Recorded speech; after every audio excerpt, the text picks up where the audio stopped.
天冷极了，下着雪，又快黑了。这是一年的最后一天，在这又冷又黑的晚上，一个小女孩赤着脚在街上走着。她从家里出来的时候还穿着一双拖鞋，但是那有什么用呢？那是一双很大的拖鞋，那么大，本来是她妈妈穿的。她过马路的时候，两辆马车飞快地冲过来，吓得她把鞋都跑掉了。一只怎么也找不着，另一只叫一个男孩捡起来拿着跑了。他说，将来他有了孩子，可以拿它当摇篮。小女孩只好赤着脚走着，一双小脚冻得又红又青。她的旧围裙里兜着许多火柴，手里还拿着一把。这一整天，谁也没有买过她一根火柴，谁也没有给过她一个钱。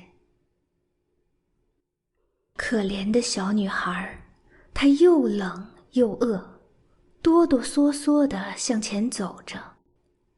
雪花落在她金色的长头发上，卷曲的金发披在肩上，看上去很美丽。不过她自己并不知道。每个窗子里都透出灯光来，街上飘着一股烤鹅的香味儿。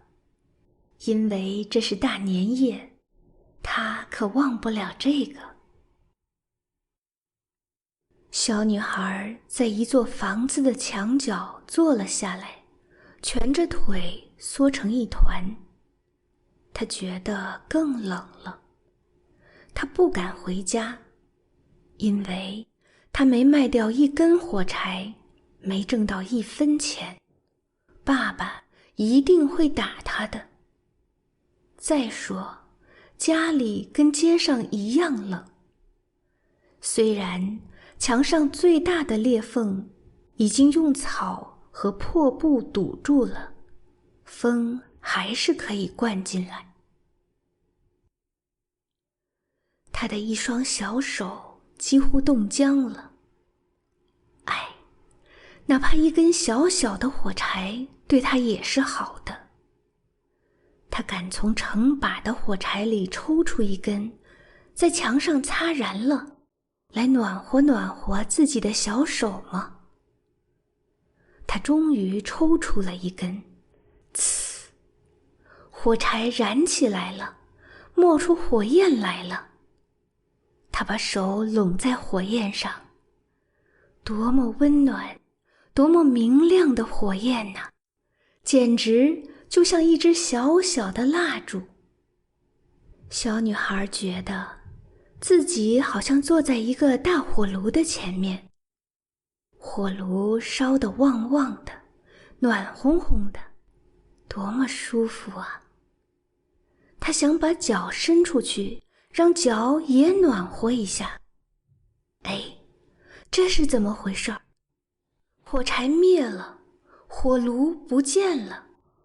她坐在那儿，手里只有一根烧过的火柴棒。小女孩又擦了一根，火柴燃起来了，发出亮光来了。亮光落在墙上，那儿忽然变得像薄纱那么透明。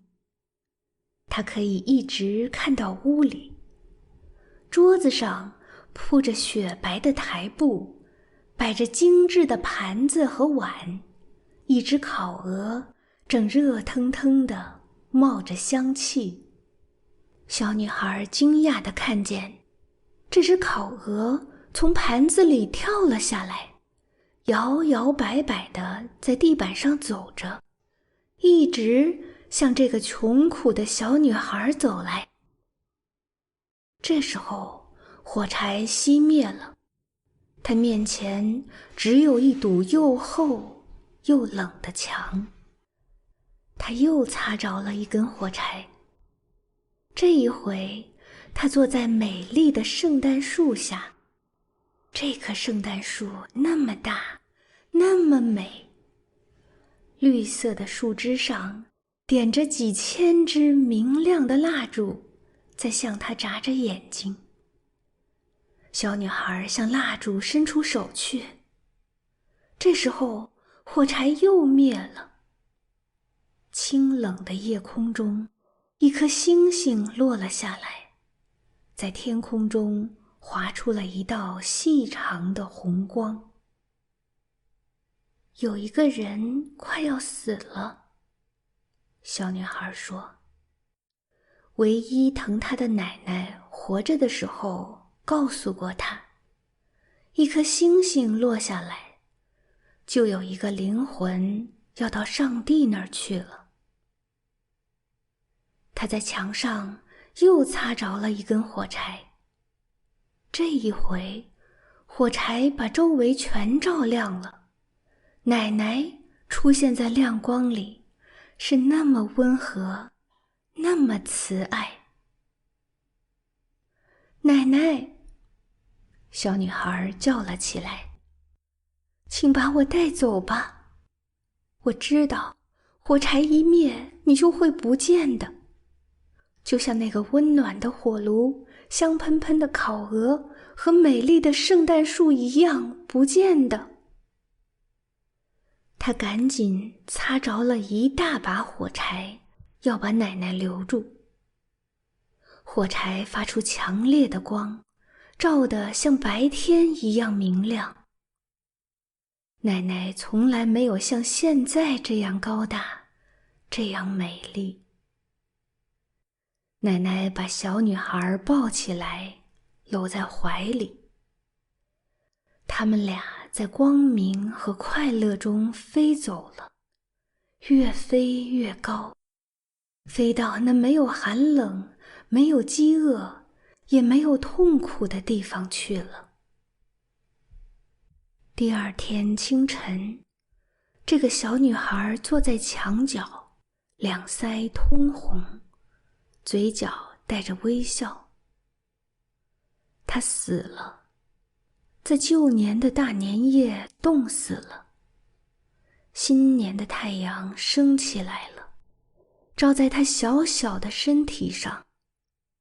小女孩坐在那儿，手里还捏着一把烧过的火柴。